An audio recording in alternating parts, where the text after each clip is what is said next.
Yo, what's going on, man? Today is February the 3rd, 2023. It's your boy Chris, and this is the ChrisBeCappinn NBA show, live on Twitter, live on YouTube as well. Uh, we got some NBA to talk about, man. I'm gonna be honest with you guys. I don't really like this slate a lot. I don't have a lot of bets that I've placed, but we're gonna talk about it, break them down, and hopefully I'll come up with a few official plays. If you're watching on Twitter, if you're listening in on Twitter, hit the like button for me if you guys can. If you're listening on YouTube, hit the like button for me if you guys can as well. Also, check out the podcast. I talked about a lot of early looks. I do like those looks a lot that I gave out this morning, and I'm gonna run through them just a tad bit again. And then anybody else who got best that they want to share, definitely just send me a request, and I'll get as many people up as possible. And I'll probably be on for about. We'll see how long. We'll just see how long, but won't be an extremely long show today. So let's jump right into it, man. Let's jump right into it. Real quick, as always, quick recap. Yesterday, we had a pretty good day. If you tell my plays 4-2, we lost on the Lakers first quarter. They decided not to play defense until the second half, specifically in the fourth quarter. And then we lost on the the cash that with Chris play yesterday morning as well. The Pelicans and the Dallas Mavericks to go over the 225. They dropped to 223. I liked it at that number as well. But the Pelicans just didn't score the ball early in that game. The offense did pick up late. And then Luka also got hurt. I'm not sure if people saw it, but he took a hard fall in the third quarter, didn't come back in. And of course, the Dallas Mavericks offense suffered because he wasn't able to be a part of that as well. So those were the two losses, but the Cavs first quarter, first half did cash. Shout out to Frag. I don't know if he's in the chat, but I know Frag was on those two plays as well. And they did what they were supposed to do first quarter, first half.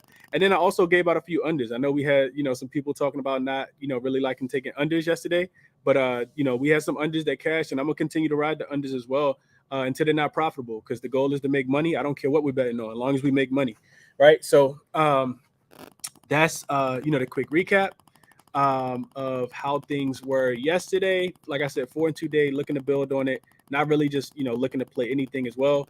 And like I said, don't really like the slate a lot today. So let's jump into it, though. I'm going to share with you guys what I have. And then, like I said, I'll pass the mic to whoever else it is that wants to share a bet. So first game we're going to go to is this Hornets and the Pistons game. I want to, real quick, let me grab my, you know what? Never mind. I don't even need to. I got my other laptop right here. So I was going to say I want to grab the live eye screen, but I actually have it pulled up. So, let's see. So the spread in this one hasn't really moved a lot, man. You got two really poor teams, two teams that are below 500, below 400 as well in the in the win columns. You do get the Charlotte Hornets on the second night of a back-to-back with short travel. They only coming from Chicago to Detroit. They lost that game last night. They didn't cover the spread, and they also didn't score a lot of points, man. This team is not a really high-scoring team at all times. Detroit is back home now. They were caught in that snowstorm that postponed that game against the Washington Wizards the other day. Now they're back home, and they actually land a point. I don't think that they should ever be laying points at all, but I also don't understand why they keep losing to the Charlotte Hornets keep losing to them. So these two teams have played already this season, and the Pistons did win that game. Real quick, I want to look at Charlotte as home favorites this season. It's only happened two times, and they haven't won either one of the spreads. They got a push in a game that they won straight up by 4 against the Magic, and they also got a loss against the Rockets. Both of those games, one of those games went over the total, and one of those games went under the total as well. I think this game goes under as well, man. I know Detroit playing at home, we typically want to take the over.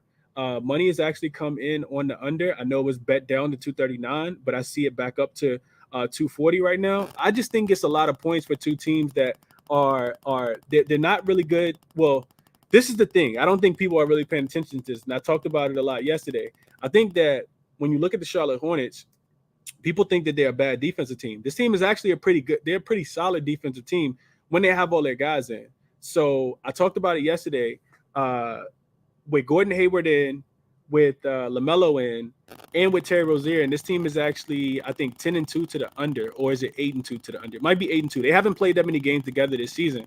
The Hornets struggle to score the ball. They're actually one of the worst offenses in the league. I'm sorry, their offense is good, but their defense is not is also good, right?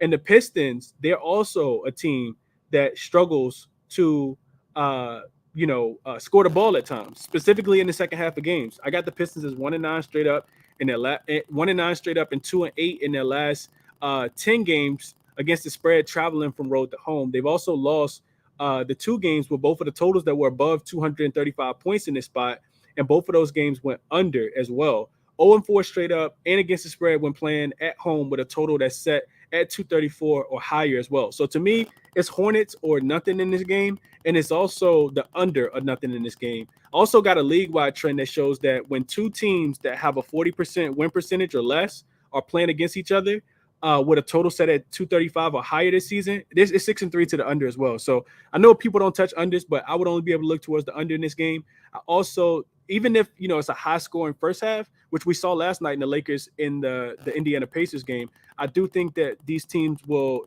kind of run out of offense towards the end of the game, and I will be looking towards the under. I'd also be looking towards taking the Hornets in this one. It is a revenge spot for them. They already lost to the Pistons. I think I'm not sure if it was one time already or twice, but I know that they lost to this team earlier, and that game went to overtime in Charlotte.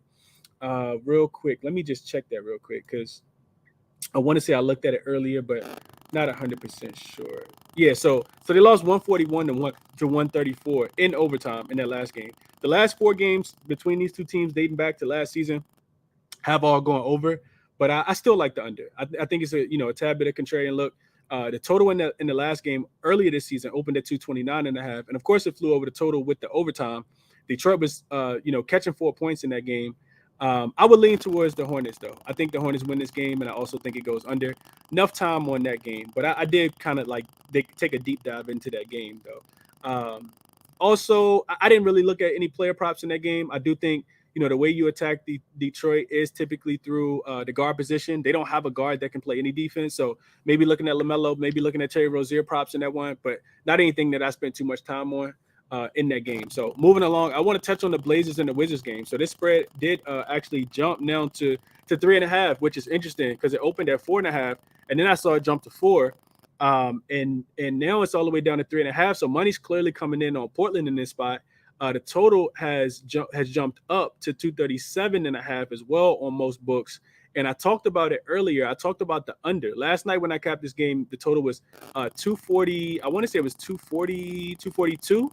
That was a soft total. It hadn't opened yet. But when it opened at 233, and it's been bet up to 237. I actually like the under in this spot as well. I didn't play it.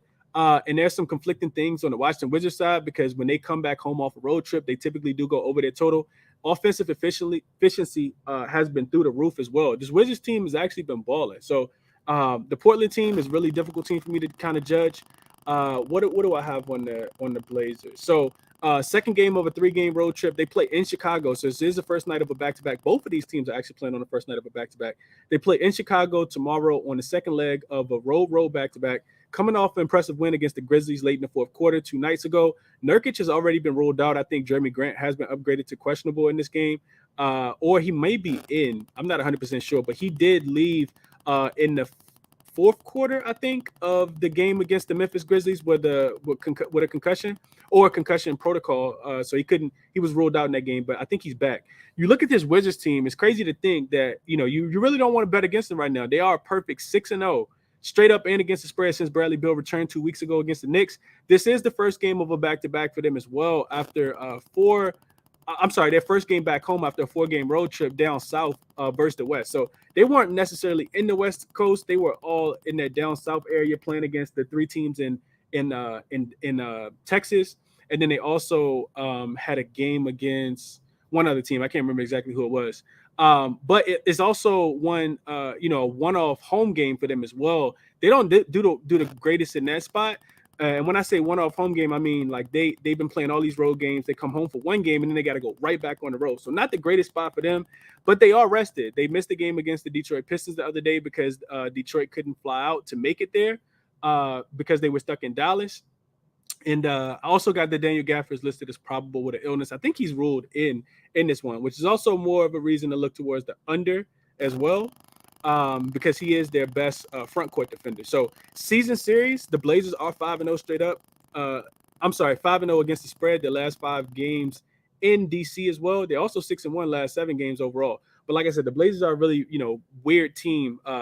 They had the homestand. They have this stagnant offense at times. I think looking at Dame to continue his scoring output would be something that I'll be looking at in this game, but not a lot that I'm looking at. The Blazers do typically play a lot better defense on the road. 13-6 to the under as road dogs this season, this season, including 5 straight unders. Also 3-1 to the under when they're away dogs and they're playing on the first leg of a back-to-back. So I think, with both of these teams playing tomorrow, I think that, the Wizards have a much bigger game tomorrow against the Brooklyn Nets, a conference game versus the Blazers game, not meaning as much.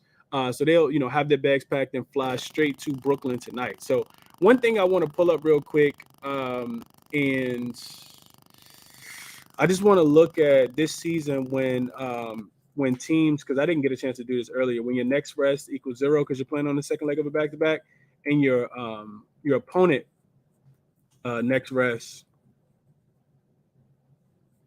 equals 0 as well. So yeah, those games go under, man. Like I said, I know a lot of people don't like them. 36 and 28 to the under, averaging about 100 and. So you would have to divide that. So hold on, let's go. So 14 and 8 to the under. Let's see. Yeah, not a lot in there. Not a lot in there at all that I really like. Yeah, not a lot that I really like. Just kind of taking a second to live cap it. I will say that the home favorite is only 10 and 8, but they are 11 and 7. Only 10 and 8 against the spread, but they are 11 and 7 straight up, winning those games by average of 7 points. So I guess that would lean towards the Wizards, but I'm not betting this game. I'm not betting it, so I'm not gonna keep talking about it. Real quick on the Kings and the Pacers game. Another really, really difficult game for me to cap. Looked at it for a while. We got the Kings. This team's been on fire recently. 7-3 straight up, 6-3-1 against the spread in their last 10. They are one of the better road teams as well. 15-8 against the spread on the road. Coming off back-to-back wins with back-to-back covers and wins against the Spurs. And they got the Timberwolves in overtime in their second, kind of back-to-back series type game with them after losing the first one. This is the 4th game of an 8-game road trip for them as well, and they will be without De'Aaron Fox. I think his wife may have had their baby either last night or today. I don't think it's actually been released, but I do remember the pictures of her being pregnant and them talking about, announcing it. So just through following the Kings beat writers. You look at this Pacers team, they've struggled recently, and I don't think Halliburton has been ruled. Let me just make sure, because I just did a show, so I feel like I might have missed something on the injury report. Let me just make sure I got the most updated information. Let's see. So Patrick Williams listed as questionable. That's Saturday.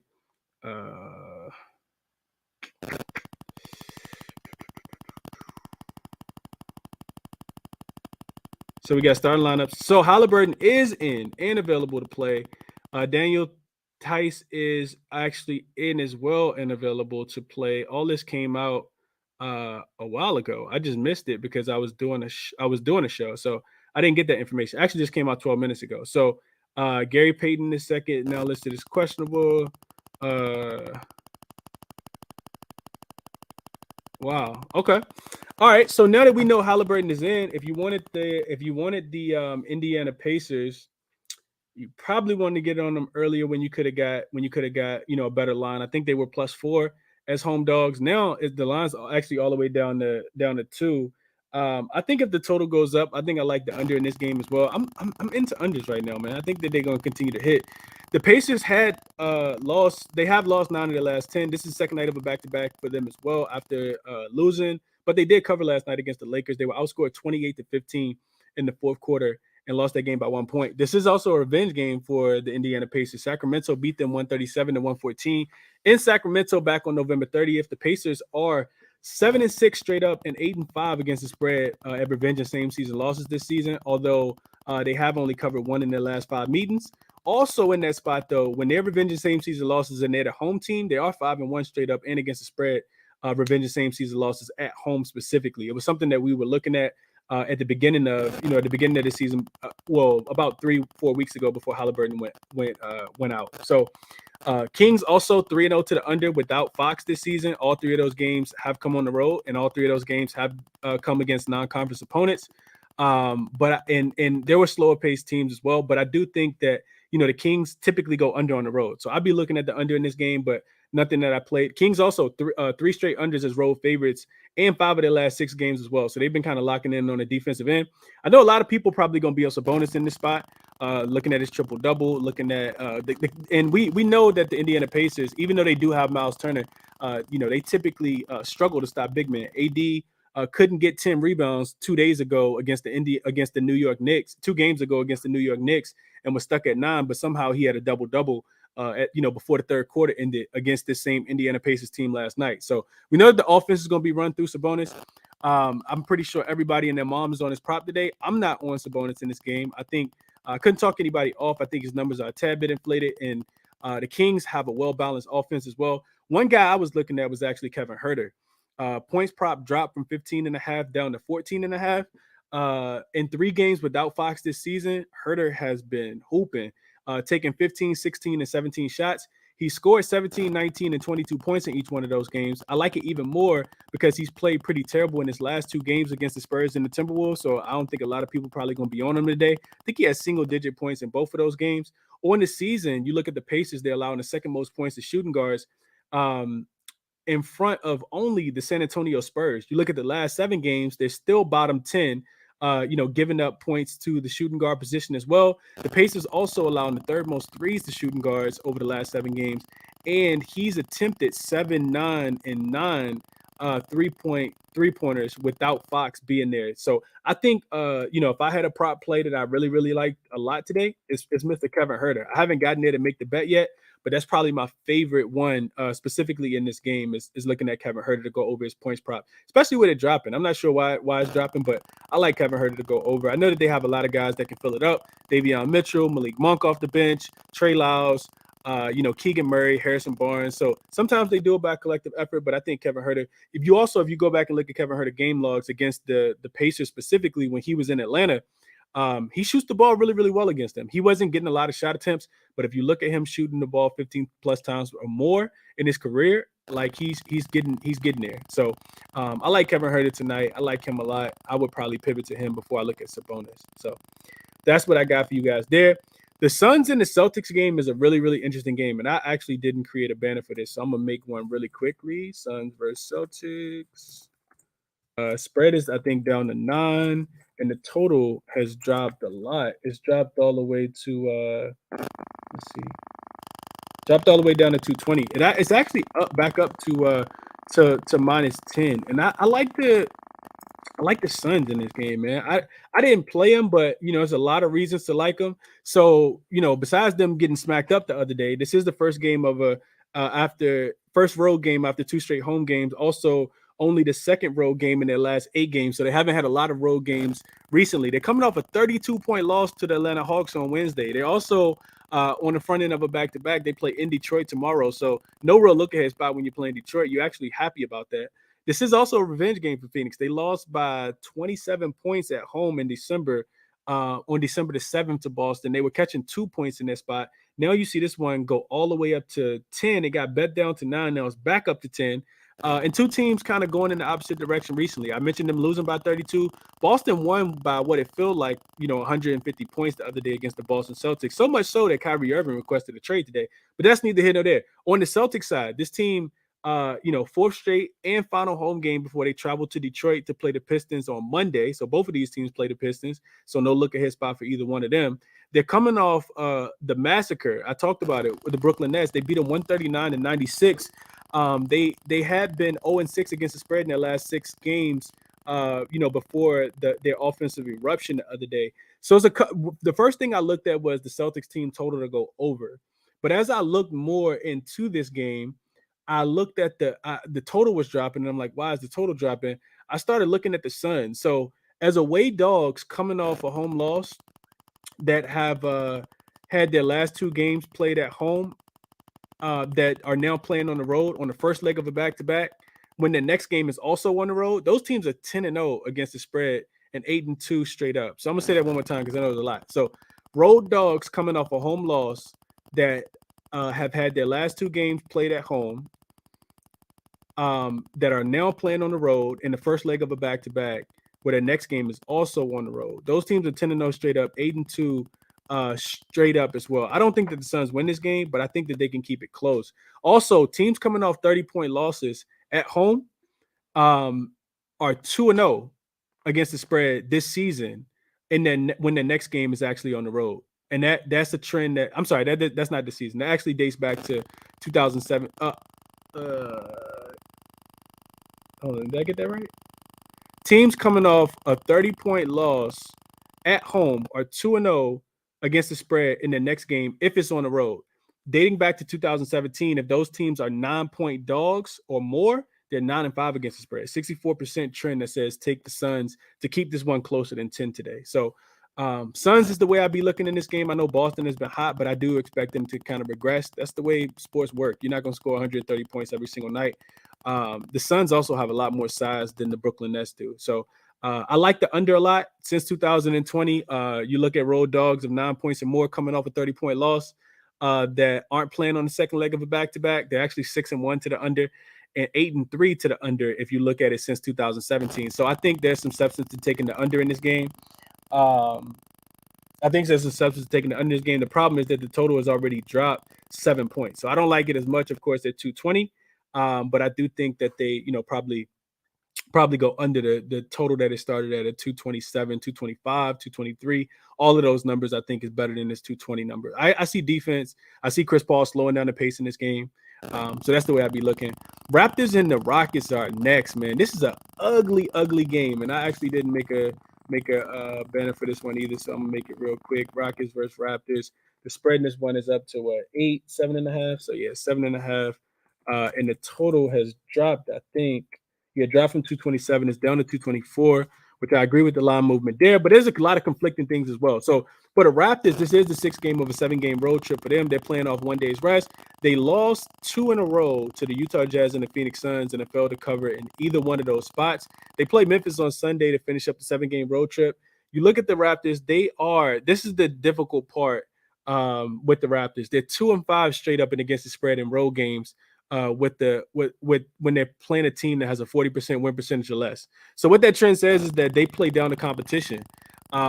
They struggle in this spot. It's really, really weird. It's really frustrating. I was ready to jump on the Raptors first quarter, first half team total over. I thought it could be a trifecta spot both ways because I want to fade the Rockets in some form of way, but they took my money the other day when I put them in, I put the Thunder in the money line parlay. So I don't know. I don't know what I'm gonna do with this game yet, but I do want to fade the Rockets in some form or some way. Also, really like Fred VanVleet to go over his points today because the Rockets struggle with the point guard position. But looking at the Rockets, they are coming off back-to-back wins versus the Pistons in Detroit and the Oklahoma City Thunder at home. Really, really crazy because they covered, both of those games and won both of those games and didn't have Jalen Green or Kevin Porter Jr. in either one of them. They're 4-0 to the under in their last 4 games as well, and they've been winning with their rebounding and defense. I talked about it the other day.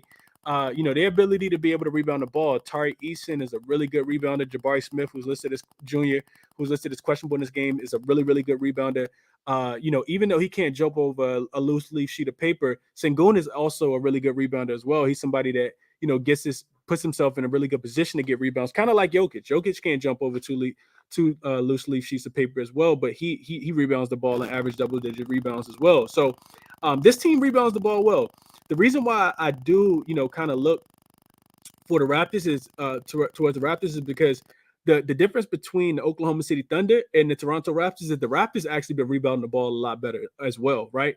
One thing we know for sure with the Rockets, they're going to miss a lot of shots. They're going to take a lot of shots. They're going to miss a lot of shots. This team is, I'm pretty sure, bottom 5 as far as, offensive efficiency in a lot of different ways, not just rating, but, field goal attempts, field goal percentage, all those different categories. I'm pretty sure they, bottom 5 in.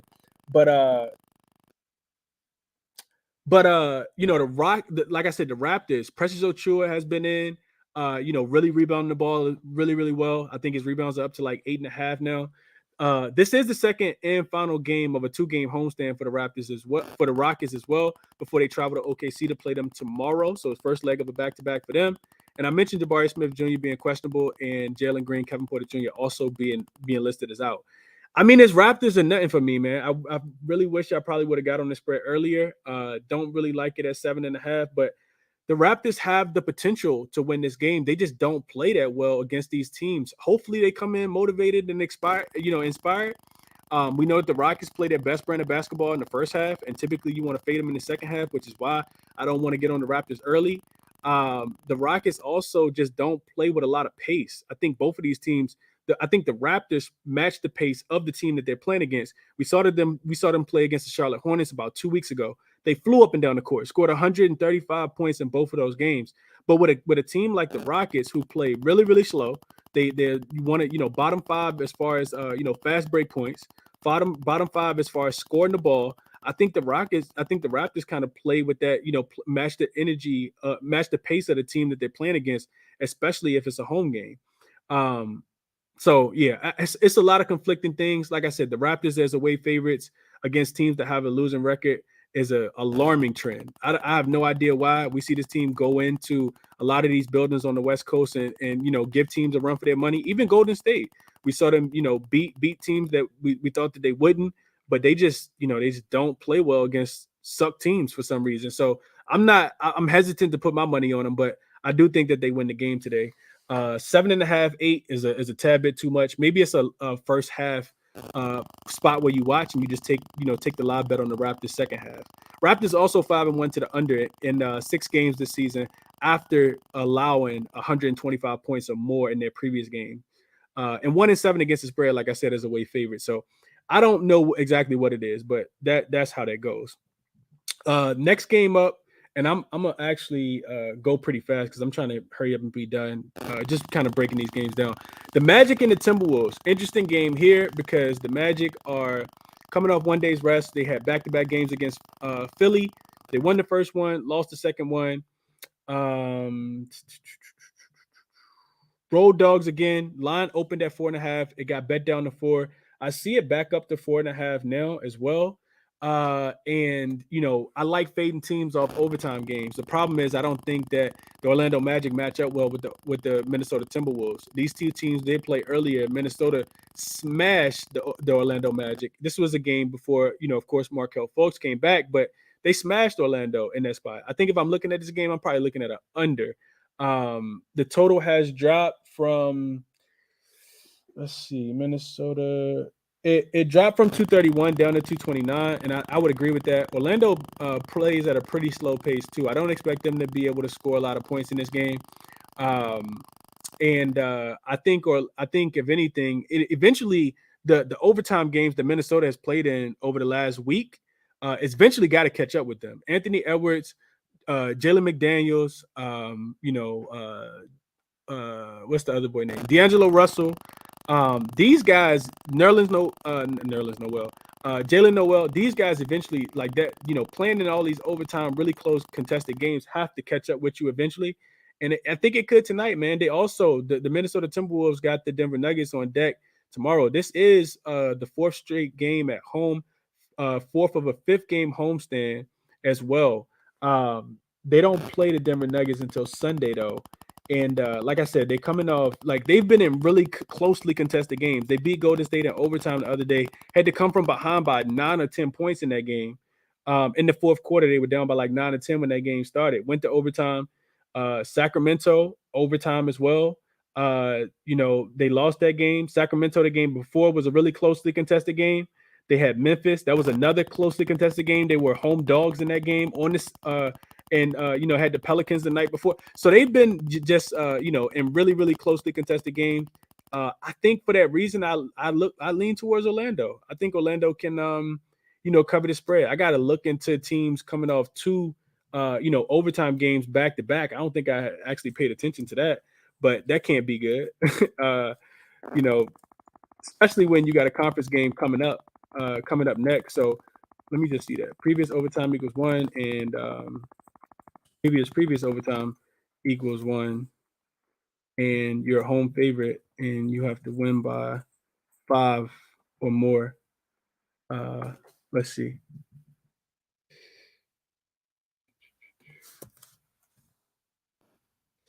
Yeah, 10-12 is the ATS record, and this goes back. This is a trend goes back all the way to 2003, March of 2003. Not extremely helpful for us right now, but last what this doesn't happen often. Teams coming off overtime games, 2 games in a row, but the last 4 teams dating back to 2021 have actually lost this game, and there's a lot of unders as well. 14, 6, and 4 to the under as well. So these are slow paced games. Yeah, I kind of like the Orlando Magic, man. Not anything that I played. I did, however, play. If you watched Punt School show earlier, the board better. I did play. I did talk about Anthony Edwards taking his threes over 3.5, I think is what the line is set at. Orlando just doesn't defend the 3-point line well at all. So I like him to go over his 3-pointers today. It's going to be a small play for me, but I am going to play Ant to go over his 3-pointers today. Orlando just struggling in that spot. Anthony Edwards will have, all the opportunities he wanted to be able to shoot 3-pointers in this game. So I do like Anthony Edwards to go over his, over his 3-point prop. And I would be looking towards the Magic in this game. Last game I think that I didn't touch on yet is the 76ers and the San Antonio Spurs. This one's pretty simple, man. The San Antonio Spurs have been struggling recently to score the ball. They've had a few games where they, haven't been able to generate enough offense to even come close. The total in this game is dropping as well. It is actually my best bet of the day. I like the under. It's dropped from 235 down to 234, 233.5 on some books. And I like the game to go under, man. We know Philly plays at a really slow pace. San Antonio has really struggled to score the ball. I also think you could look at San Antonio team total to go under 112.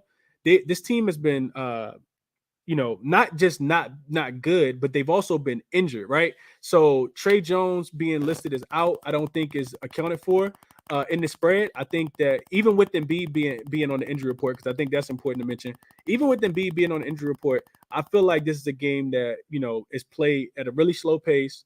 I know San Antonio typically plays fast, but without their primary ball handlers, I don't see a way that they can kind of keep up today. So I expect them to go under their team total. Jeremy Sohan is out. Trey Jones is out. Romeo Langford is out. And Devin Vassell, of course, is still out. So they're going to be trying to find offense. I don't think the Spurs score 112 points in this spot. I know recently they really struggled to score the ball in their last 2 games. They just had a game against the Washington Wizards where their offense kind of dried up in the fourth quarter. They scored 109 points in that spot. And then the game before they had the Washington Wizards, they scored 106 points in that spot. I think that the Philadelphia 76ers have a better defense than both of those teams. And against the Phoenix Suns, they only scored 118 in that game. 118, that game went to overtime. Against the Clippers, they scored 100 in regulation. So I like this San Antonio Spurs to go under their team total of 112 today. If I had to make a bet in this game, I do like the full game to go under as well.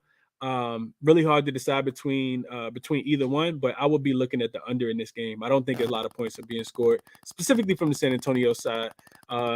And the only other thing I want to add is that James Harden did tweet, not tweet. I think he Snapchatted disrespect yesterday after not being added to the All-Star team as a reserve for the Eastern Conference. So that's what I got for you guys there.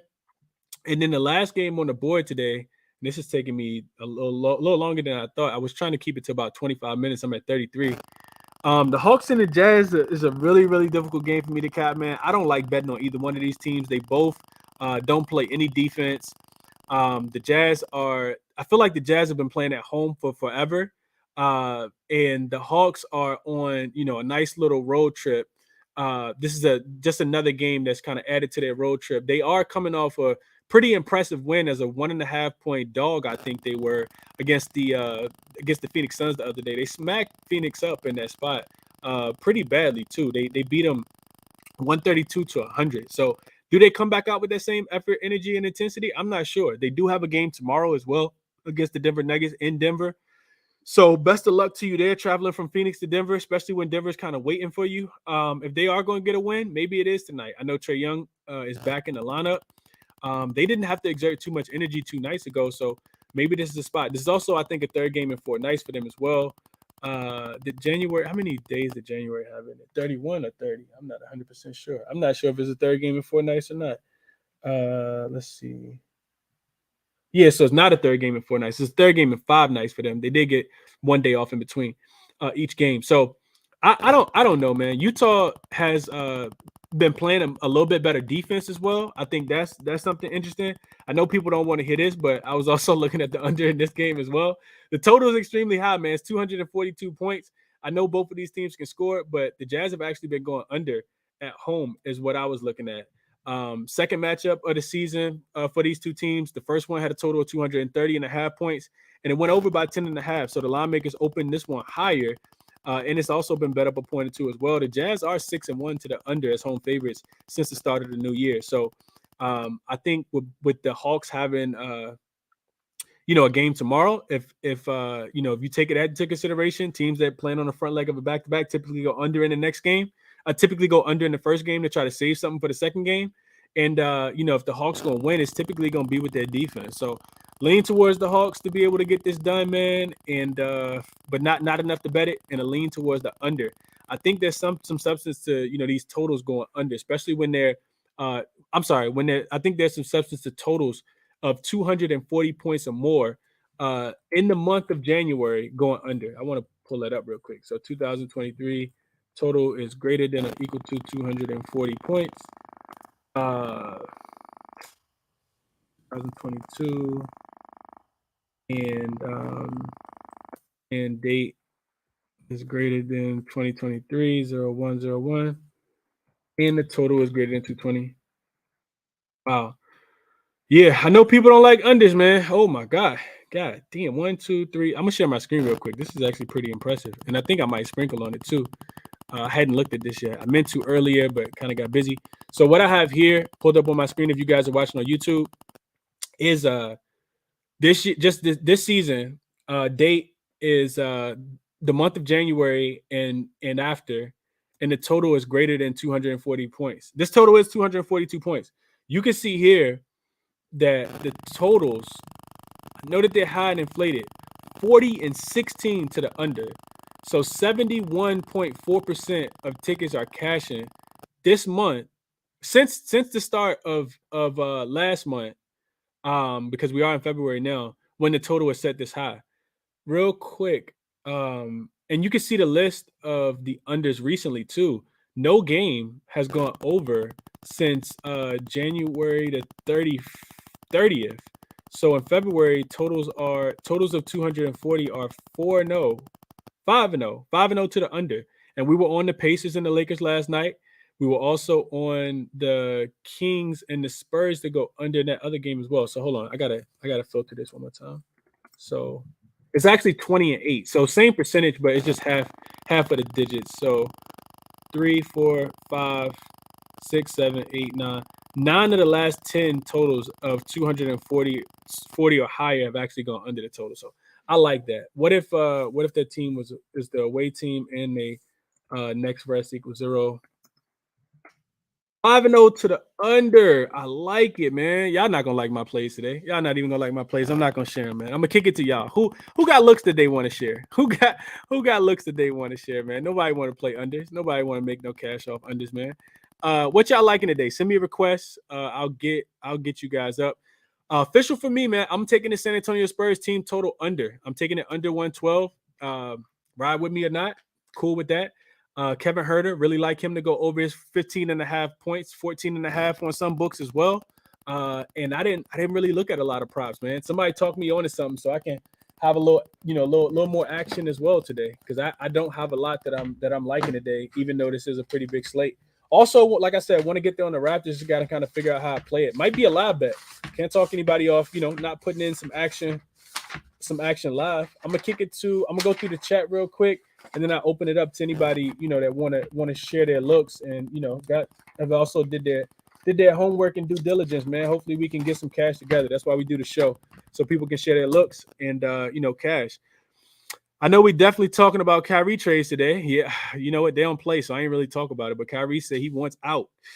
Let's go, Chris. What's up? Why they locked the Pacers game? Because of Halliburton. I'm pretty sure you know that already for you.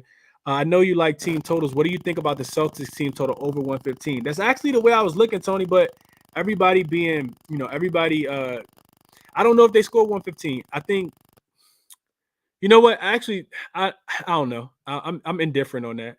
I think that they could definitely get to 115, but the Suns should play a lot of defense. The Celtics, when they score 130 plus points, they typically only score about 113 the following game. Suns coming off an embarrassing loss where they gave up 130 points. I think that they try to bring their defense, which is why you see the total drop in this one, Tony. So I'm not on that game. It's too many conflicting trends for me. Markel said he took LaMelo double. I like it. Mason Plumlee 12 rebounds. I also like that as well.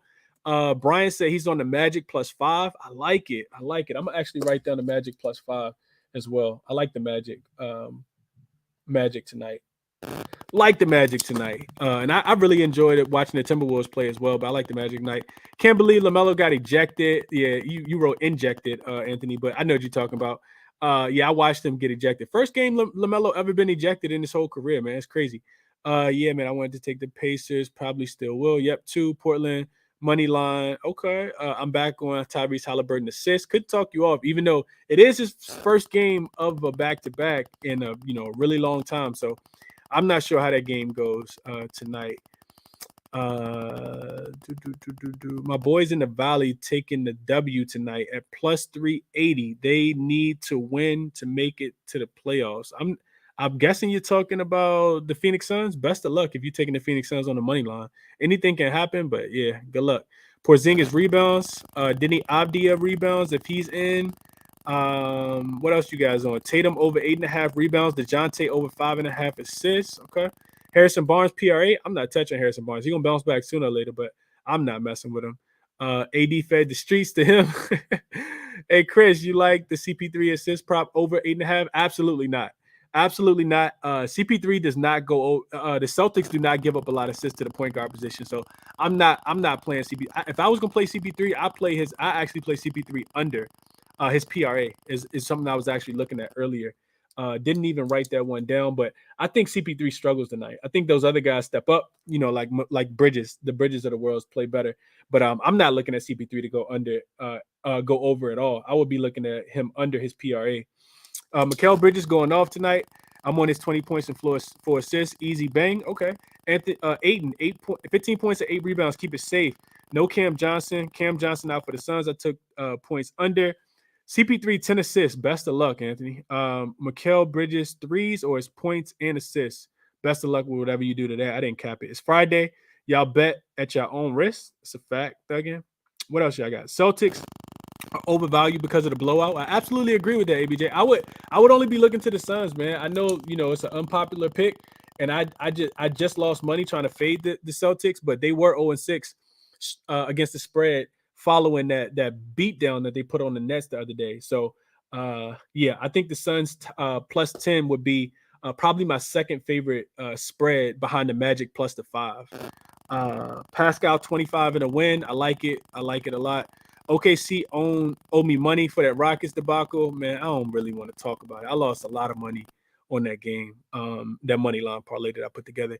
I feel dumb taking OKC money line at halftime versus the Rockets. Should have just took the live under. That's what I'll be looking for today. Minnesota money line. Anthony Edwards, points, rebounds, and assists, 35 or higher for Euphoria, -105. Okay. I'll play unders, Ty. Let's cash some unders then, man. Hit my inbox. I'll send you some unders that I'm on today. I love whatever cashes. If unders cashes, I'll do it. Markel say he took the 76ers -10 and Manhattan +5.5 in college basketball. Okay. The Bees said Tatum over 13.5 rebounds plus assists. This is 3 of 5 since Smart got injured. Should be 4 of 5, but did not play in the 4th of the blowout last game. 8 of 10 overall. I like that. Tatum over 13.5 rebounds plus assists. I think we played that a couple weeks ago. Tatum over 13.5 rebounds plus assists. We played it against the Orlando game because he didn't get it. I vividly remember that. Halliburton under 2.5 threes. Davion Mitchell should lock him up on the perimeter. Davion Mitchell's a really good defender. Hey yo, I did take under CP3 1.5 threes, 110. Now that you say that, okay. Took Milton.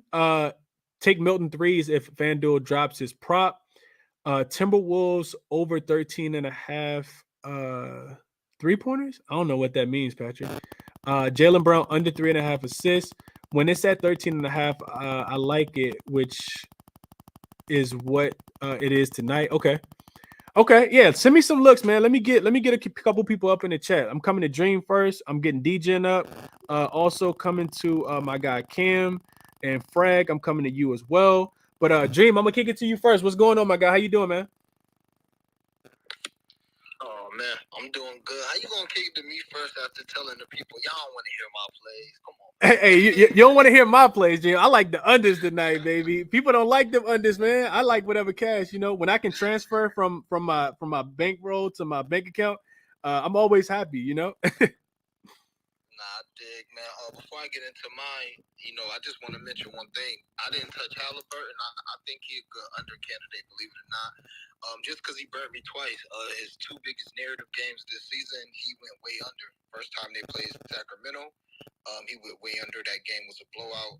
And tonight, even though it's a different circumstance, because Fox is out, he probably gonna get off night, which is Davion Mitchell.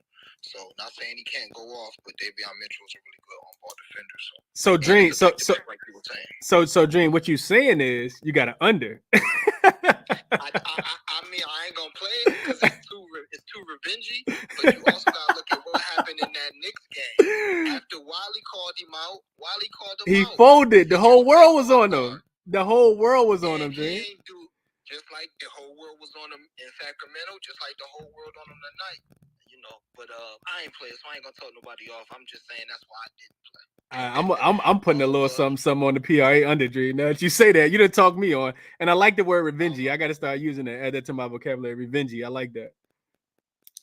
All right, man. But I got a few plays, and I'm gonna keep the explanation short and sweet because a lot of them pretty common sense. So I'm on Siakam points. I got over 24 and a half. It's basically because he didn't get selected to the All-Star game. And for a lot of these players, it's going to be the same thing. They got snuff in the All-Star game, and their teammates is going to support them and let them show out, in my opinion, or they're just going to show out. I was watching a podcast a few weeks ago. I posted this on my page where Fred VanVleet was basically going at J.J. Redick and his host, trying to say why Siakam deserved to be an All-Star. And he was like 27, 8, and 6. How that's not an All-Star, all this stuff. So, he got a good matchup tonight. I like him over his points, and I laddered that. Harden PRA, same reason, not an all-star. I heard you allude to the message you put on Snap or IG or whatever. I played his over PRA and sprinkled his triple-double. Great matchup against the Spurs. Embiid, I don't know if he got ruled in, but, Embiid could sit. If he sit, that's great value. But even if he doesn't, I still like his PRA. I played Sabonis points plus rebounds. I was going to do PRA, but if you look at Sabonis' last 5 games, his assists have fallen off a cliff, especially the last 4. I don't think he's gone over 5 assists the last 4 games. That's a fact. I looked at that too, Dream. Yep. Okay, I don't know why that is, but and he could go crazy tonight because it's a revenge game, but I just took his points and rebounds. And the reason why I took him is because I think it's going to be a close game. He's well rested. And I watched that game when it was Sacramento, when Indy came to Sacramento, and he was trying his ass off. And he had like 14, 10, and 7 in 25 minutes. If that game wasn't over in the first quarter, he would have went crazy. Right. So I think it's going to be a closer game. I like his points and rebounds. That's why I played him. Yeah, hey, Dream, that's an excellent call, bro. Because one thing I was looking at earlier, I just looked it up to confirm. It's crazy because he only averages same amount of minutes. He averages more points on the road. He averages 1 more rebound on the road. But he averages 8 assists at home compared to only 5.9 on the road. And we always talk about the Kings' offense. We talk about the Kings' offense not being that efficient, on the road, which is why they go under, right? So I love that you took the assists out, bro. That's a really, really sharp look. Okay. I appreciate that. I done got DM'd. I appreciate you, bro, for shouting me out.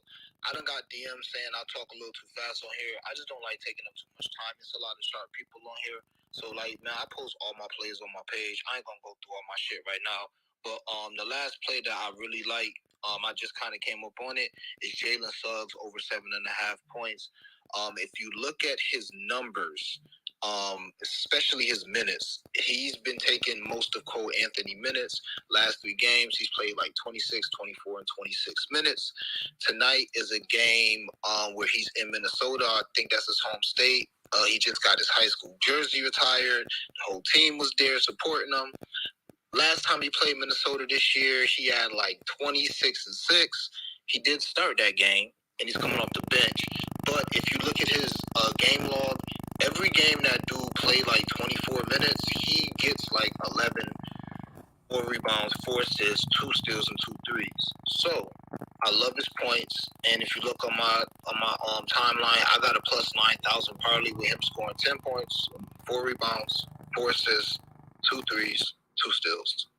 Look at his game log, and you will see that's not far-fetched. He actually was a rebound short of that last game in 24 minutes. So appreciate the platform, bro. Absolutely, Dream. Best of luck to you, man. I like your looks, Dream. I like your looks a lot, man. I couldn't talk anybody off Siakam.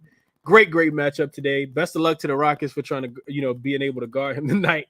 Harden, he got the best matchup on paper that he could actually ask for ever with the San Antonio Spurs that I think are giving up the most assists to point guards on the season. Probably last, 5 games, 10 games, 20 games, all that. So like that look a lot. And Sabonis, taking the assists out because he hasn't been getting them. I'm not sure who's going to get him, but somebody got to get him tonight. And like you said, Dream, he is more rested. And I think he's going to actually try, man. It's always different when, you go back to the team that traded you versus them coming to you, right? Like it hit a little bit different. I think we saw that earlier with Donovan Mitchell when he went back to Utah, and I'm bad he wanted that game. And he went bananas in that game. So, you need the effort. The narrative's going to be there, and you're more rested. I like the Sabonis look as well. And Jalen Suggs look is a sneaky one. I got it pulled up if you guys are watching on YouTube, his game log, and, you can kind of confirm everything that Dream just said. So, best of luck to you, Dream. I hope you cash these, bro. Like the looks, man. Let me kick it to Cam next, and then Frag, I'm coming to you, and Ben, I'm gonna get you up, and DJ, I'm gonna get you back up as well. What up, Cam? Yo, what's good? What's up, man? Talk me on the Raptors, bro. Tell me how to play them tonight, Cam. I need something, man. I just want to say big ups to you and Dream. I've been busy at work. I've been listening, and Dream gave out that SoCon banger the other night where he hit it in the first quarter. And I took the points and assists on top of that too, both plus money looks. And my only regret was I didn't take his 15 plus points, and that was the banger. That literally hit in the first quarter. It was insane. He looked he looked like Kawhi out there with colorful hair, didn't he? Straight up, and also shout out to you because there's a lot of times you give out plays that you don't play, which is hilarious. Sometimes I shouldn't say hilarious, but it is. Like the Tyler Hero, you're like, he's probably going to hit a streak, but I'm not going to play it. And I was like, well, I'm going to play it. And that shit made me money. And then LeBron James, like the rebounds and assists. And I took his triple-double. I messaged you on the side. I was already looking at the triple-double. But you were giving out all that information. And I'm just like, well, this is even easier to take the triple-double now. Because I'm like, this guy's going to show out after crying on his knees and being upset. And then you're like, yeah, I like his points and rebounds. I'm like, all right, triple-double, boom, plus 1,000. So, like, big ups. Just got to say, got to give love when you hate it when people make you money because those were two cash. That was cash out plays. I'm one of those people who I take my money and I run and I restart. So absolutely, Cam. Me too, bro. But let me get into my plays real quick. And I do got something for the Raptors, but I mean, Dream has the same play, so it's not much different. The first one though, I got Lamelo Ball double and a win player performance double plus 280. Really like that look. I'm fading Detroit in this spot, and I just feel like Lamel's going to get to a double-double tonight.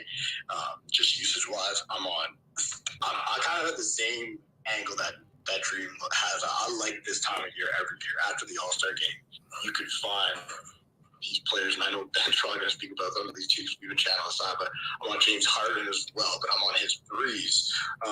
And that comes with a little research, too. I looked into it. He hasn't gone under 3 threes, I think, for the last 4 games, and it was minus 115 against the Spurs team, who just loves giving it up from 3. And I'm sorry, after the Instagram post, we all know what he's going to do. In my opinion, he's going to come out and try and show out. He's one of those dudes who he's a petty dude in the NBA. It's just plain and simple. The NBA is full of petty dudes. They pay attention to this. It's not like other leagues where they all start like, you know what it is, whatever. Like, these guys care. Also on James Harden triple-double plus 550. A lot of plus money tonight. That's kind of where I'm riding. Trae Young is another look. I'm on basically, I took his 30 and 35 points, plus 110, plus 300. And then over the Raptors, Pascal Siakam over 25.5. He's actually gone over this his last 2 games against the Rockets. He's having a weird spell right now where he hasn't been going over his points, but he's getting a ton of shots up. He doesn't get any respect from the line, which is kind of annoying as a Raptors fan when you watch. If you actually look at his game logs, Pascal Siakam doesn't go to the line more than like 6 times a game on average, which is wild considering how much he lives in the paint. That being said, I don't think the Rockets will be able to slow him down tonight, so I took his points, same agreement, but I got it over 25.5. Very comfortable. I'm happy with it. I'm not worried about the play. Typically, I don't like playing Pascal because he's hard to cap, but I think he goes over tonight. And then I got a 14 parlay where I just called this. I didn't get picked for the All-Star game parlay. I took Anthony Davis at plus 30 points. Trae Young at 30 points. James Harden's 25 points. Pascal just over his 25.5, so I think that's fairly high. And that comes up to plus 2,345. So put a sprinkle on that. Who was the first person? Who's the first person, Cam? I think it sounded like you said Anthony. Okay, Anthony Edwards. Okay. That kind of goes in the look that you're thinking that he's going to go over his threes. I think if he gets to 4 threes, he's probably hitting around that 30-point mark anyway. So that's another way to look at it if you want to just take his threes prop. But I just went, to points. Okay, so Anthony Edwards 25 with Siakam 25. So it was Anthony Edwards 30. Oh, Anthony Edwards 30. Okay. Harden 25. And then Siakam over 25.5. Got you. Okay. So, okay. So okay. That's just like a little lotto ticket, just to see if these guys are real offended. And I swear, if Trae doesn't get to 30, then I'm never betting Trae again. But today I'm like, all right. Okay. Hey, best of luck, Cam. I hope you cash these, bro. I hope you cash it, man. Let me kick it to DJ real quick, and then Frag, I'm coming. Frag. Let me come to you first because I think you was up first, then DJ, and then I'm coming to you, Ben. What's up, Frag? Yeah, Chris, you could go ahead and do the guy before me, whatever you just said. That's fine. Okay, I'll come back to you. What's up, DJ? How you doing? What's up, Chris? How you doing tonight, man? I'm good, man. How about yourself? Good, and I know everyone's touching on it, but man, if unders are what makes you money, man, I'll bet the under, and I don't need to watch the game. That's the better I am. I like it. But I'm with you, man. I like that Fred VanVleet look tonight over 21.5 points. That's going to be a play for us. I'm rooting for that Siakam prop. I know a lot of people like that. Siakam's on my fantasy team, man. He's had a disappointing year, but, I like VanVleet tonight in this spot. The wheels are kind of falling off for this Raptors team, unfortunately.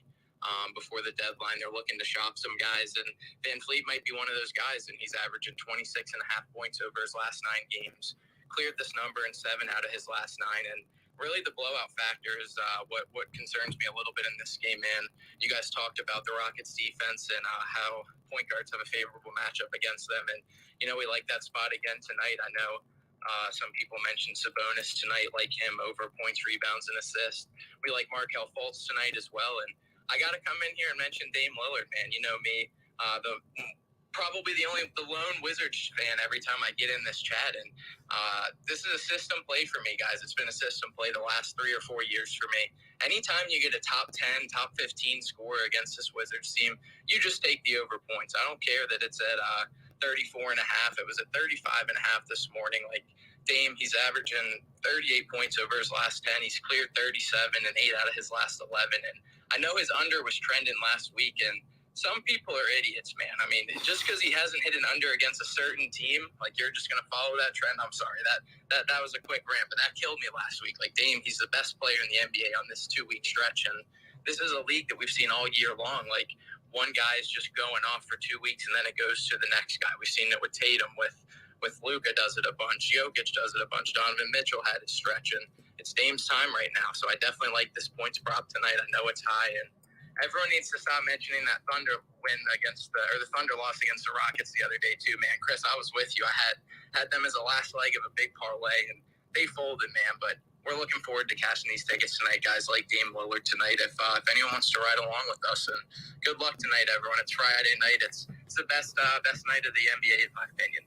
Absolutely, DJ. I like the looks, man. I like the looks a lot. Fred VanVleet over the 21.5 points. Dame, he gonna cook it. He gonna cook the Wizards, man. DJ said it, and he the Wizards fan. So okay, I like it. I like it a lot. The Wizards are hot right now. I think they've won 6. Like NBA rigged, man. They delayed the Pistons playing because they're trying to cut this Wizard win streak in half. Gotta stay woke. That's a fact. I like it, DJ. Best of luck to you tonight, man. Appreciate you sharing the looks. Frag, Thanks, man. Good luck, guys. absolutely. Right back at you, bro. Frag, I'm coming to you, and then Ben is up next. What up, Frag? Hey, pass it to Ben, bro. My bad. Okay, nah, do your thing. Ben, what's going on, man? How you doing today? Man, we got some heat out tonight, man.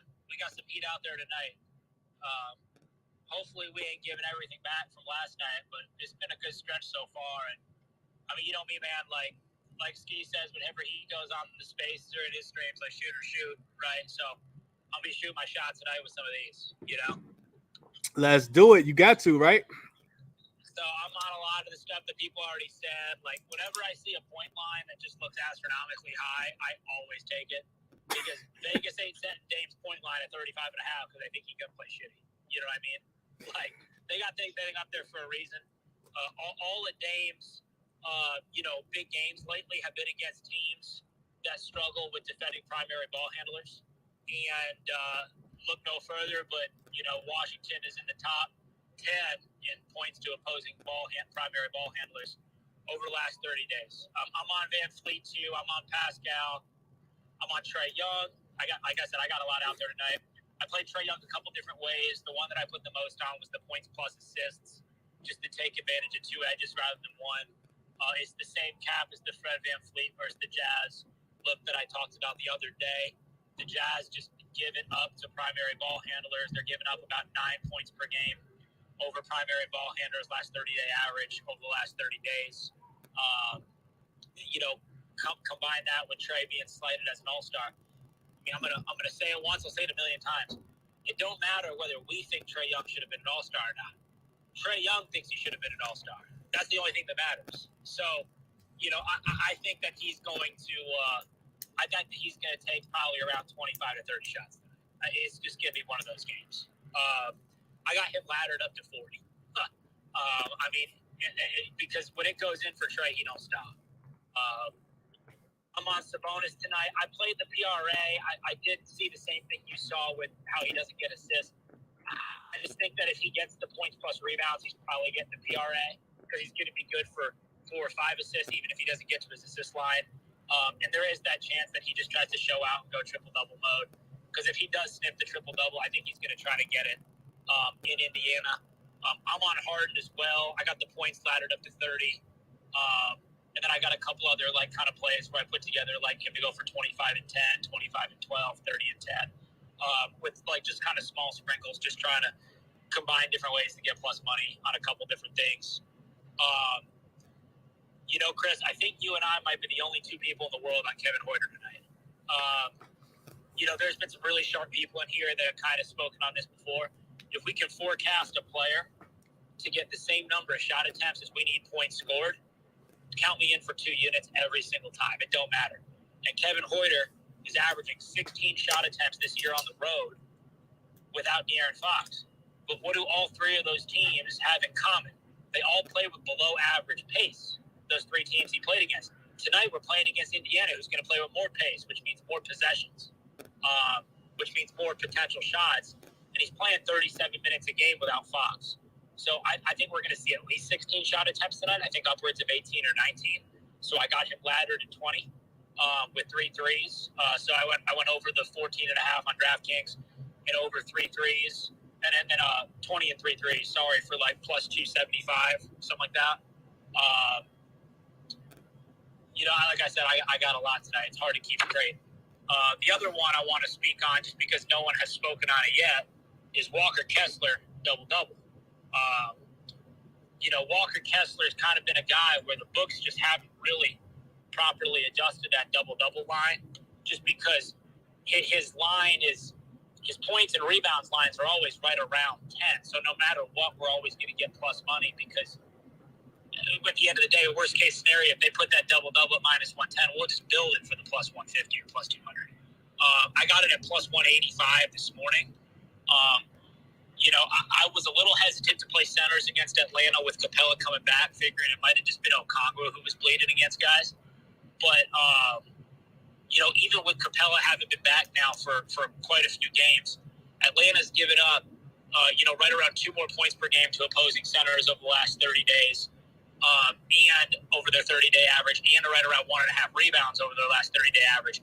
And Walker Kessler's already averaging right around, 11 and 10.5. And then on top of that, Utah at home, when he's at home, he's had, in January, he's had 3 double-doubles in 5 home games in January, with one of the non-hits having a 9-rebound game where he did go over the 10 points. So if you're going to give me a situation where he's very close to clearing this 4 out of 5 times, he got it 3 times out of 5, and you're going to give me plus 185 for it, I'm in for a unit, man. I got a ton of shit out there tonight, man. Like, let's hope we're all cashing together, because I think I'm on a lot of shit that everyone else here is on.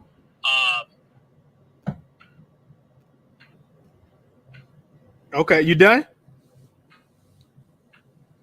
Ben, but those are a few that I just kind of wanted to speak on. Okay, now I appreciate you sharing them, man. I think, you got a lot of great analysis for sure, Ben. I kind of pulled the screen up. I got Step News up, just kind of looking at some of the looks that people have been giving ever since Dream kind of shared some looks earlier. So I think, definitely a lot of these gonna cash. Shout out to my guy Scotty in the chat. Scotty said, I tried that all-star snub play last night with Jimmy Butler. He sucked. I just thought that was funny. I don't think Jimmy should have made it anyway, but that's funny. That's funny as hell. Let me go back to what you saying, Ben? Hey, you in the blender, Ben? You in the Vitamix? They spinning you around like blueberries. Can you hear me? You getting mixed up, Ben? Ben, can you hear me? Can you hear me now? Yeah, you good now. I was just saying, shout out to you for the under in that Bulls game last night. That was a great call. Yeah, I got to keep cashing on these totals to go under, Ben. It's pretty simple, man. I appreciate you. Best of luck, Ben. I know you got a lot of action tonight, man. Hope it's a profitable night for you. Let me kick it to Frag real quick, then I'm going to get Jehovah up, get my guy Vaughn up. What up, Jehovah? What up, Frag? Yo, you can hear me? Yeah, you good. What up, Frag? How you doing, bro? You doing good? Yeah, I'm good. How you? Yeah, man. So I'm doing good, man. So 3-0 day, man. Shout out Cavs, man. First quarter, first half. Yes, sir. Was right there with you, my brother. Appreciate you giving me the little extra confidence I needed to get that in, man. Yeah, and then even Droval I got there for me, man. He only played 22 minutes, and he ended up getting 29 PR, man. I'm telling you, man, the Mavericks got an issue with the center position, man. They might be looking for a piece or something. And then I tailed you on the under for the Lakers game, man. I opened my box score thing. Man, they was sitting at 220 at the end of the game. I'm like, man, that was some free cash, man. Yes, sir. And then shout out Ben too, my bad. But I tailed Ben on the Garland play too. So a lot of people tell Ben on the Garland play, man. Ben made a lot of people some money yesterday. He said that was his top look of the day. Shout out to Ben. I forgot to give him Garland had that thing on the string yesterday, man. He was playing lights out.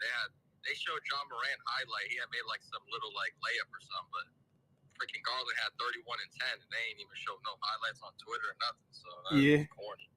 Yeah, it's because Dylan Brooks tried to take over the show, man. You know. I told you the beef was real, Chris, with Utah. With Memphis and Cleveland, man. They ended up scrapping, man. I couldn't believe what I was watching, man. Yeah, Dylan Brooks want to nut check people, so yeah, it happens, man. But yeah, what you on today, Frank? Drop some looks for the people, man. I got 2 plays for you. First one, I got Raptors, man. First half, man, -4.5. This is strictly an eye test play, man. I watch the Raptors a lot.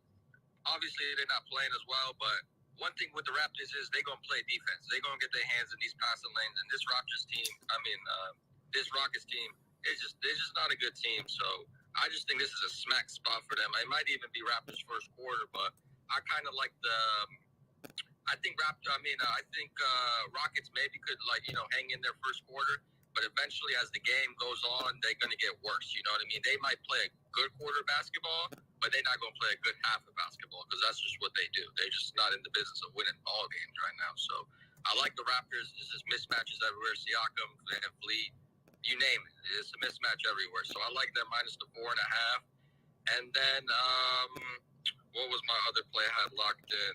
I'm going to go Indiana Pacers, man. First quarter, though. First quarter here. I just like the vibes they came out with yesterday, man. just as far as just getting your leader back, just is a morale boost to the team. They got Buddy Hield, who's an ex-Sacramento player. He's going to be looking to, give him one. Just try to steal a game here because they is third in the West. So, might as well just try to knock him off here just to give him an L. And I just like him with Halliburton, man. And this is the first game.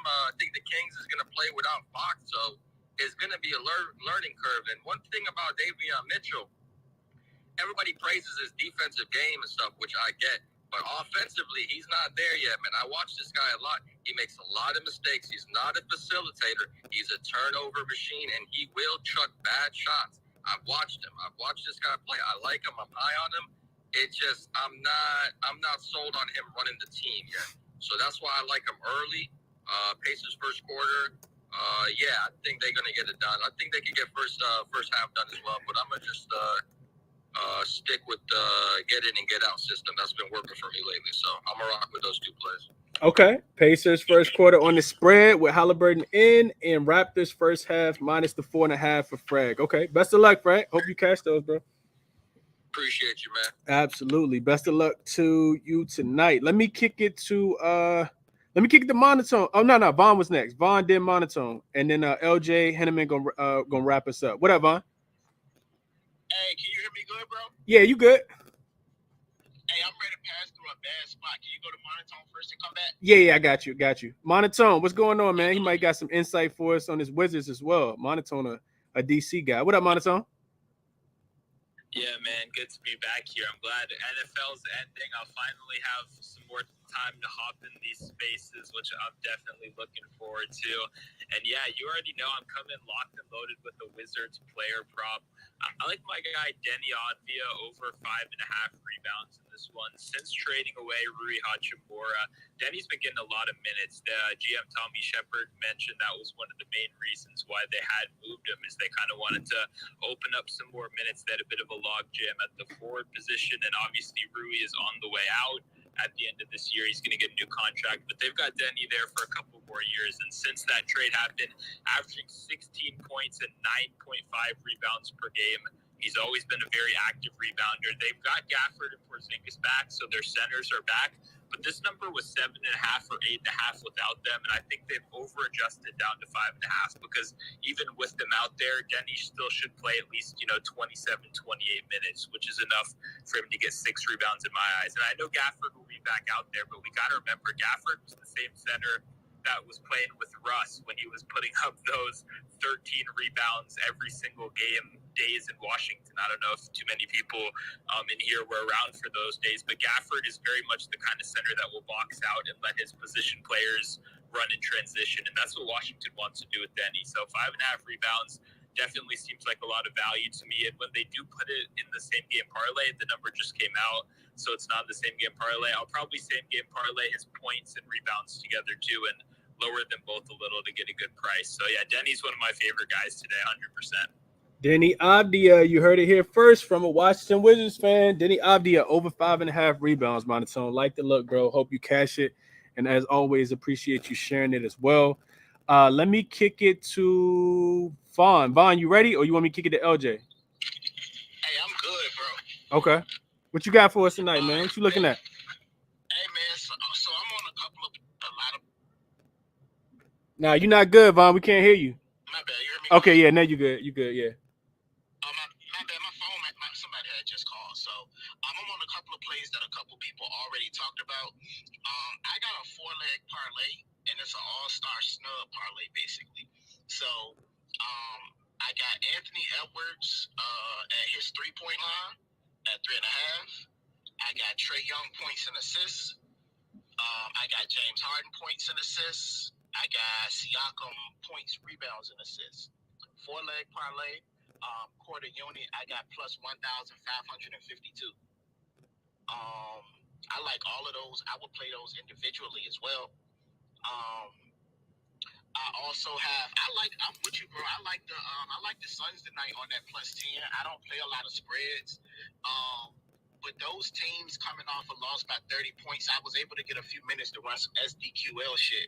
And teams that are coming off a 30-point loss, going from home to road, coming off like a home basically a 3 or 4 game home streak.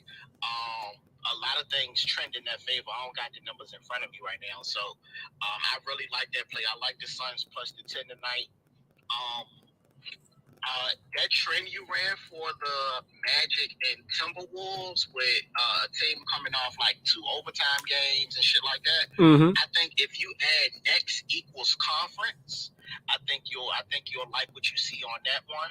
I feel like I did that earlier, Vaughn, but I ain't show it though. But yeah, go ahead, keep going. I'm gonna go back to it. All right, bet. Let's see. So my favorite play for the night is Malik Monk. So you talked about a couple of reasons where Indiana being bad, defending the shooting guard position. Malik Monk last 2 games he's been playing over 30 plus minutes. Been playing pretty well. No De'Aaron Fox tonight, so I see a lot of potential for Malik Monk tonight. I took him at his line at 16.5. I took him at 20. I took him at 25 for plus 650. I really like Malik Monk tonight. Let's see. And then I got a little 2-leg parlay. I got Capella rebounds at 9. Mike Conley assists at 7. You parlay those together, I got minus 114. I love that play tonight. And then I took Toronto first half, minus the 4.5. 2-unit play for me. And I sprinkled a half unit on Toronto first quarter spread, minus 2.5 as well. So something I seen you and Ronald have been talking a lot about these unders on these games at a total of 240 or more. Like that's been like the theme of Ronald's show this week. So I've been looking a lot closer into that, and these people talking about these unders. Hey, the under money cash the same. I swear it does. I talked about it yesterday with Kyle Lowry points and assists. He had 3 points and I think 2 assists for the full game. Like I sprinkled on that and they didn't even have to think about that one. So I love that. Love that one yesterday. Let's see. I think that's all I'm on. I got quite a few units out there tonight. I love the Raptors. And then one thing I've been doing over the last few days is I've just been going around looking at stats for the entire month of January. The Raptors have been playing their ass off. Top 5 scoring first quarter and first half.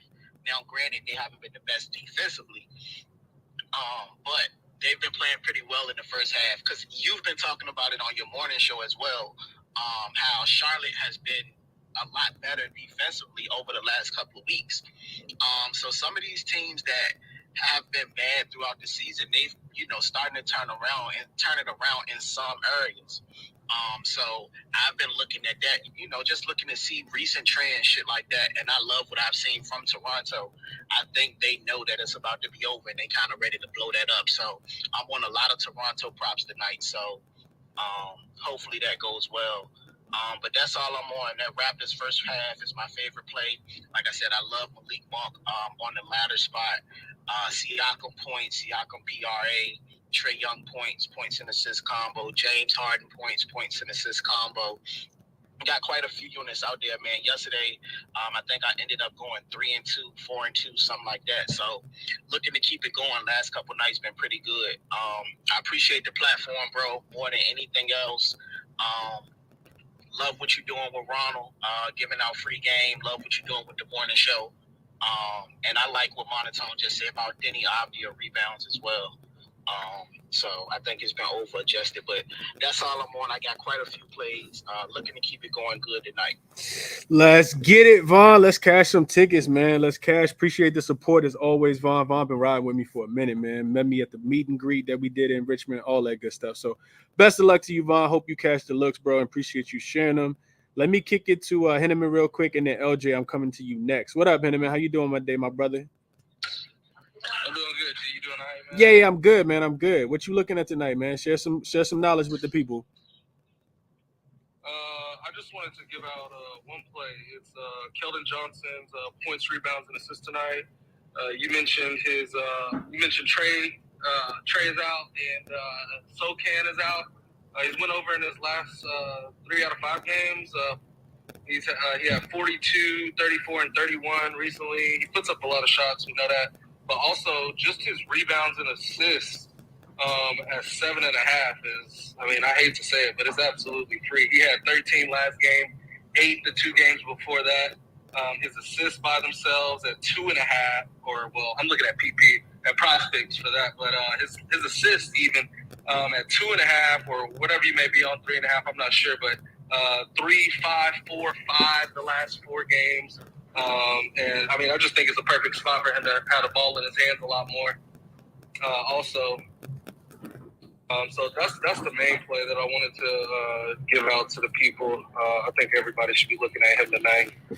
Keldon Johnson. It makes a lot of sense, man. I wonder if we're gonna get Josh Richardson lines. I feel like somebody got to be able to score. So I couldn't talk you off the Keldon Johnson look at all, Henneman. I think you absolutely, looking at the right angle, for that game, especially without Trey Jones being there, without Jeremy Sohan being there. Devin Vassell also being out, no Romeo Langford. Somebody got to score the ball. I still think they go under their team total, which is why I am gonna make that official bet. But I can see Keldon Johnson go over for his part. So best of luck, Henneman. I hope you cash it, bro. One more thing. I'm so stuck between Pascal Siakam and Scotty Barnes. Pascal Siakam's points straight up on 25.5, and Scotty Barnes points and rebounds at 23.5. Yeah. I mean, they just look. I mean, Scotty, both of them. What is your opinion just as far as the game? But do you think it's gonna be a high-scoring game? Do you think that's a good spot to be able to take both of them and be comfortable? Last night, I know Siakam didn't hit his points, but Scotty Barnes went crazy on the board. He had like 14 rebounds. And the lines are favoring his points a lot over that 16.5. Yeah, I think it's a Fred VanVleet and a Siakam night tonight. Just because the Rockets don't defend the point guard position well, I could totally be wrong. Scotty Barnes is a guy that's extremely inconsistent, so it could definitely be one of his games. But I think it's more of a Siakam. I know a lot of people on Siakam tonight, and it makes sense. I know his point prop I think came out at 23.5 on some books, it's all the way up to 25.5 on other books. So I could see him going over. I don't think it's going to be a high scoring game, which is why you see the total come down. Because if you look at the Rockets, their last few games, they've been in those games and they won 2 in a row.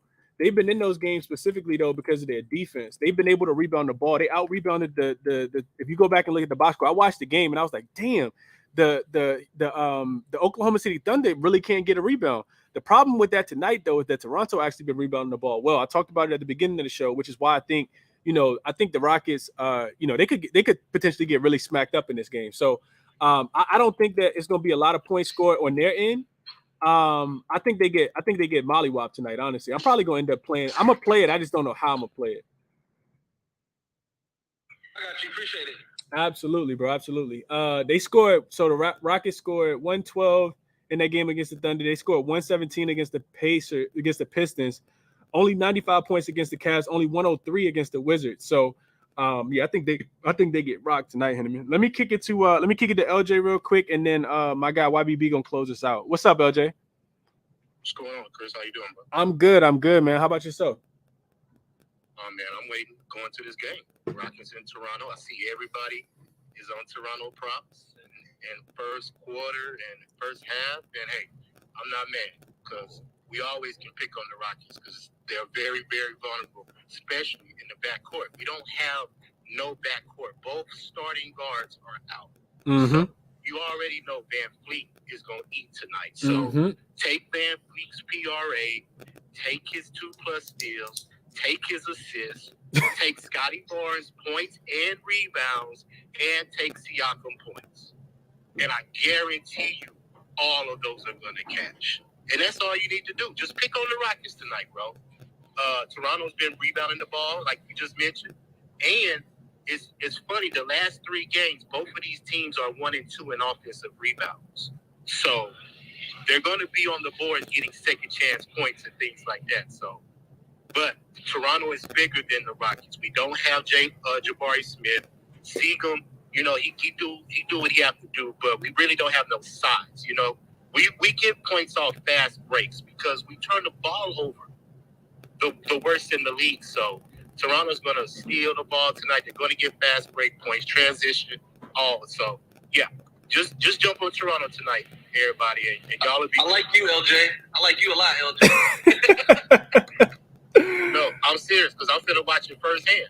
I understand who the Rockets are. You know, we're nothing right now. So, hey, we're going to eat tonight. So, plus I got Toronto first quarter. Rockets usually cover that first half at home, so I'm going to stay off of that. But first quarter, I'm going to take Toronto. They're going to come out and blast the Rockets in the first quarter. Sound like a lot of money on that on the Toronto Raptors tonight. Okay. LJ said take everything, man. Take all the guys to go over their props. He said he gonna watch it in live first in action. He gonna be there to watch y'all cash out tickets for sure. Best of luck, LJ. Enjoy the game, man. Hope your props cash as well. For sure. Absolutely. So one thing that is popping up real quick, and I got to do some more research, but I'm looking right now. It looks like the Rockets are planning to sit some of their guys tomorrow. I see. I don't know if you guys are seeing this or not, but I feel like so Jayshawn Tate will play Friday, unlikely to play Saturday. Same thing with Eric Gordon. Without those two guys, man, they might call somebody that's actually, it's 386 people listening. They might call one of us to see if we can get a workout in, because they're going to be extremely shorthanded if both of those guards are still out as well. So that's going to be tough. And they play the Thunder tomorrow. The Thunder are in a revenge spot as well, because they just lost to this team on the road. They on the first leg of a back-to-back and got to go to Oklahoma City tomorrow. So right after this game ends tonight. So already kind of, forecasting the look. I do expect that spread to go up. Looks like it's actually already out. Or at least on Killer Sports, it looks like it's at 8. They probably get blasted tomorrow. I'm just let you guys know that. I'm pretty sure the Thunder gonna try to get off the snide. They have not been able to beat that Rockets team recently over not just the other game the other day, but just recently in general over the last couple of years. So for some reason they struggle. I think that they get bounce back in that spot tomorrow, especially being rested as well. So that's what I got for you guys there. Let me kick it to YBB to finish this out, man. What's up, YBB? What's up, Chris? Can you hear me? Yes, sir. You live. What up, man? All right, so let's see. I'm gonna give y'all one of these trends that I have. It is, Pacers and Kings. So I know that there's no De'Aaron Fox, so pace slows down a little bit. This total opened up at 242. It's been all the way down. It was actually all the way down to 233.5. There's a little bit of money coming in on the over. I'm seeing 235 at some books. I like the over in this spot, even without De'Aaron Fox. These are two teams that have, they are familiar with one another. They've dealt with each other as far as trades. The Indiana Pacers, they're 34-12 to the over at home versus non-divisional opponents when they're off a home loss. They're also 12-0 to the over following a home loss and facing an opponent that averages at least 14 turnovers a game. And lastly, both of these teams, they're in the bottom 10 defensively. They're allowing a lot of buckets. So for all those reasons, I'm going to keep it short and simple. I don't need to talk about the lineup, the roster too much. We know what it is. We know what we're getting. I like the Kings and Pacers to go over the steam total. So give me the over. The steam down total. Okay. Kings, Pacers, over. Steam down total, yeah. Yeah, okay. Over. Okay. You got anything else for us, YB, or you just dropping that one? Man, I heard everybody talking about it already. I was trying to give a different look, but I like the Raptors today as well. I'm seeing everybody on the Raptors. I love them in this spot. Let's see. I like the Hornets. I like the Hornets outright. I just don't think that Detroit should ever be laying any points. That's a fact. I don't know what the spread is now, but it was one. It was one last time I checked, YB. Man, that's too generous, though, in my opinion. I just don't think Detroit has much to play for. That was one look. And then lastly, I like the Timberwolves and the Magic to stay under the total tonight. I know that the Magic, they've been really hot to the over against Western Conference teams, but I like the situation for the Timberwolves. Timberwolves also, what I've noticed is they've been one of the better over teams on the season, but their totals have been so high that it's been more beneficial to play the under. I mean, we saw another under recently with them, 118, 111 against the Kings, where it still went under in overtime. And, these are just spots where I think now we're seeing an adjustment. It's it's been adjusted to 229.5, which is, I don't know. I just read between the lines. I think that even bookmakers are expecting a little bit of a fall off here. So I like the under in that spot. But yeah, just a different look. I think the Pacers and Kings. I think that we see I don't know. I think that the original opening line was a little bit more accurate than the adjusted steamed down line. So I like it, YBB. I didn't really have I didn't have a sharp look on that total. I think I liked the over last night when it was really, really high. But I don't really have an opinion now, especially, and I capped it without Halliburton being in. I didn't think that he was gonna play, and he got ruled in. So appreciate the looks, YB. I think we definitely been cashing on taking those Timberwolves totals to go under. I was interested, YBB. You didn't have anything on like any kind of crazy trend on teams coming off 2 overtime games, because we know the Timberwolves did just play 2 overtime games against the Kings, even though that game still went under in the second one, and they just came off the overtime game against the Warriors as well. I figured you might have some kind of crazy trend to show teams going to overtime 2 games in a row or something. I do not have any crazy outlandish trends today. The only good trend that I have is a 20-1 ATS spot on the Raptors. That's pretty much it. I also have something for the Sixers too, but I just don't like the spot for them. I think that the number's too high, but that's another team, the Spurs, where it's just like they have nothing to play for. I think that Philly's got a little bit more to play for. So again, I don't agree with the line, but the Sixers are in a 25-6 ATS spot that I'll send you the SDQ to it. I don't want to talk too much about that game. Okay. I just don't like the number, but okay.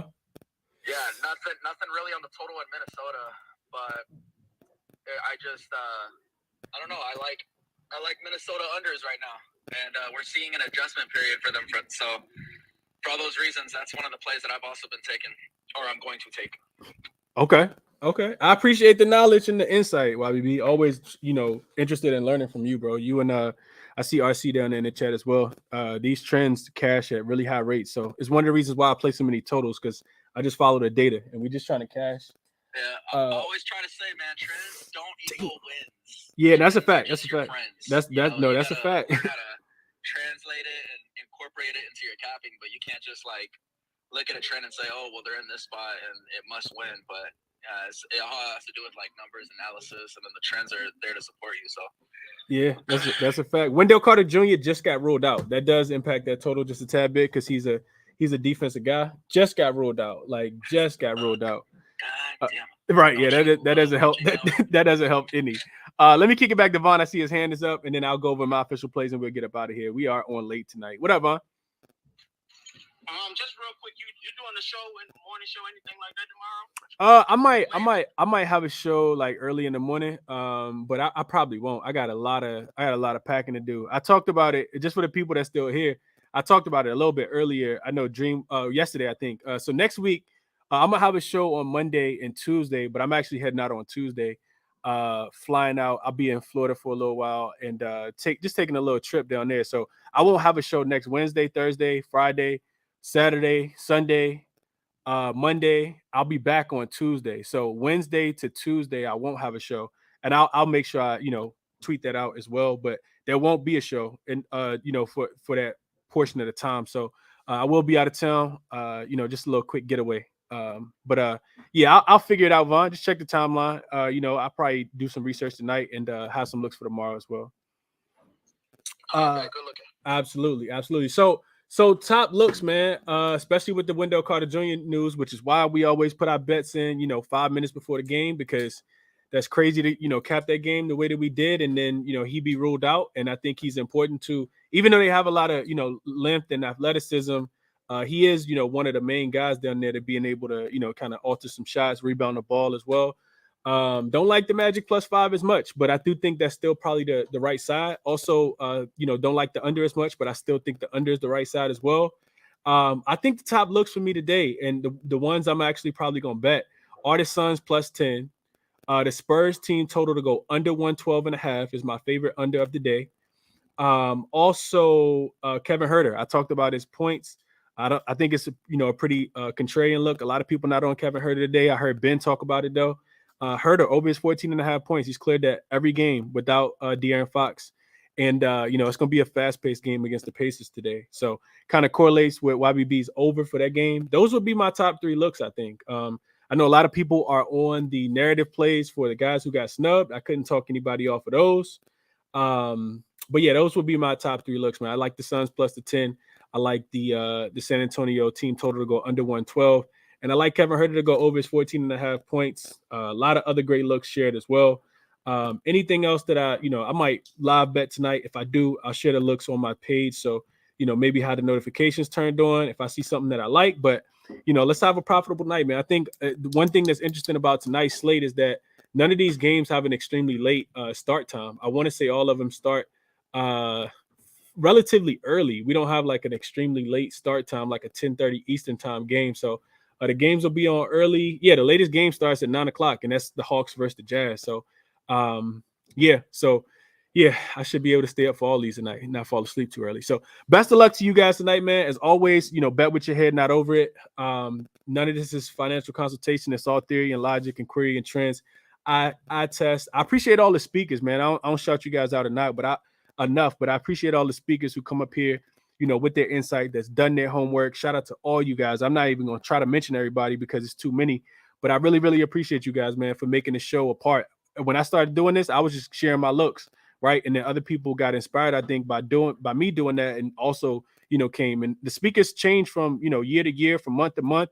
But I appreciate you guys for, kind of helping support, because y'all listen to me talk for 45 minutes and I had 2 plays. So I appreciate the support from everybody as well. But shout out to you guys, man. Best of luck to everybody tonight. And let's get some cash, man. I think we got a lot of good looks, a lot of stuff being shared tonight.